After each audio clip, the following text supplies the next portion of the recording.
सोलापूरला पाणी देणारी ही नदी तुम्हाला आठवते का?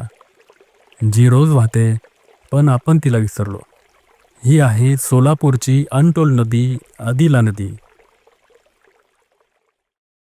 ब्रिटिश काळात जेव्हा सोलापूर दुष्काळाने होरपळत होतं, तेव्हा याच आदिला नदीवर ब्रिटिशांनी एकरूप धरण बांधलं, ज्याला आपण आज हिप्परगा तलाव म्हणतो. तेव्हापासून आजपर्यंत ही नदी सोलापूरची तहान भागवत आहे, तब्बल 150 वर्षापासून.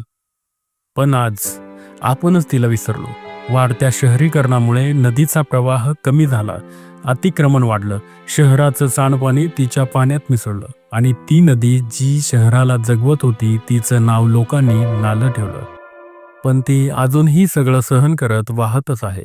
सुजलाम सुफलाम करत शेतकऱ्यांच्या जमिनी पाण्याने भिजवत आहे. हिप्परगा तलाव भरवत आहे आणि बाळे, देगाव, डोणगाव असा प्रवास करत तेलगावजवळ सीना नदीत जाऊन मिळते. ती आहे म्हणून आज ही सोलापूर तहानलेलं नाही, पण आपणच तिला नालं बनवलं. सोलापूरकरांनो, तिला पुन्हा नदी म्हणून जपा. ती वाचली तर आपलं शहरही वाचेल. अशीच विसरलेली पण सोलापूरला जिवंत ठेवणारी गोष्ट पुन्हा उलगडूया फक्त अनटोल सोलापूरवर. आजच फॉलो करा.